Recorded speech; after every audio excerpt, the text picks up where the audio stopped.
Hello, everybody, and welcome to this episode of FinServ Tech Oracles. I'm Johna Johnson. I'm here with my oracular colleague, Jerry Murphy, to share our thoughts on technology for financial services firms. And Jerry, you were saying for this episode, you wanted to talk about the pros and cons of encryption licensing, which I have to admit, it's not something I've thought long and hard about. So what inspired this? What's going on recently with Telegram that this has become an issue? Yeah, what happened? I mean, people take it for granted that encryption's and everything, and it's a good thing, I need it and all that. But what happened was the CEO of Telegram, Pavel Durov, was arrested in France in the last week, basically for operating encryption without a license. But if you're going to really look at what the real issue is there, it's kind of like Telegram has really become this platform that's been facilitating criminal activity. It seems to, for whatever reason, just attracting drug dealers, child pornography purveyors, and stuff like that. And part of it is he's touting the fact that I've got this really good encryption and messaging. You peel the onion on that, though, and where Meta and Apple and Google, in their various messagings with WhatsApp and iMessage and all that, it's default on. Everybody's got encryption all the time. With Telegram, you have to actually go through a little bit of a hassle to get encryption turned on. So what that means is there's a lot of this stuff that's sitting there in the public unencrypted, and I don't know if it's because people thought it was encrypted, is part of the problem, so that there's this bad content that is just sort of accessible to the public. And also, they're saying we got this really strong encryption, but nobody can see it because it's private, what their algorithms are. Whereas other platforms really have let their encryption, the technology for the encryption is actually open, and you can look at it so that people know exactly how it's being encrypted. So I'm not sure how much of the licensing itself is really the issue versus the facilitating of criminal activity is the issue there. But I think what it does is it makes us all relook. We're just taking all this encryption for advantage, and I think people really need to look at what am I using, how am I encrypting, who's doing it, is it safe, is it licensed, is it official what I'm doing, and I think we've been taking too much of this for granted, and we really need to take a second look at it. Well, let me ask you a question on this. I mean, obviously, the CEO of Telegram has gotten arrested, which is eye-opening.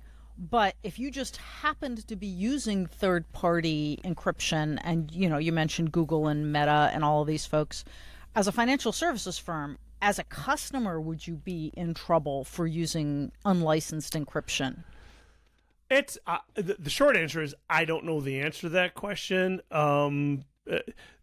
As we all know, when you're signing the agreements to use all these people's software, they throw so much indemnification on there for themselves, right? Right. But I'm not sure how much indemnification is in those contracts for the people who use the software. So that's my short answer. That is not really sure. Because very often it's a third-party risk issue again. Yeah, it's absolutely. Another third-party risk issue, which, I guess what this boils down to is if you are assessing any cloud provider that provides encryption, you need to validate that their encryption is A, licensed, and B, that you have access to it, and C, as I think you're about to talk about, who else might have access to that encryption, like what governments are allowed to see what's encrypted. Exactly. Now, I think relatively famously, Apple has strongly pushed back on what you would call government backdoors. Our presumption sometimes is, well, the government's got to be able to have access to all this encryption stuff for criminality, where there's very public cases where Apple has, Tom Cook has refused to provide access even when they have murderers who they want to access messages that we know are known criminal activities, and Apple has steadfastly refused to provide access in some cases. So they've pushed back. My only concern on that is while the United States is pretty open and free.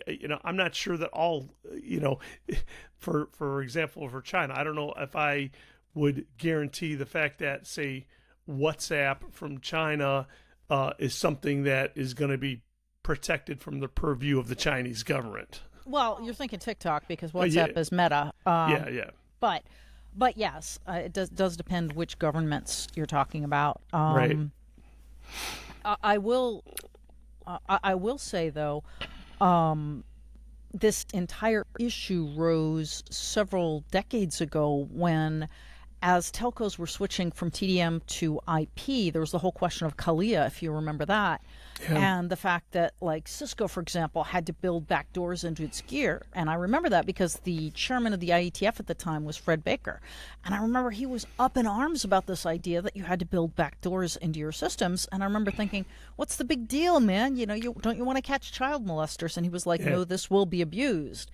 And sure enough, it was, and has been, because basically anytime you build governmental access, it will, Apple's right on this. It's the camel's nose under the tent kind of thing. Well, that's one of the big concerns that the United States has on really not wanting Huawei networking equipment anywhere, because everybody just assumes, if it's not even proven, that the Huawei Chinese networking gear absolutely is going to have access by the Chinese government, and they don't want it in any of their stuff, and they even strongly discourage most of their world partners from using Huawei gear for that reason. In fact, we talked about that on Network Break, that that there's some real problems with the Dutch semiconductor manufacturer is actually very concerned about the fact that it's not allowed to sell.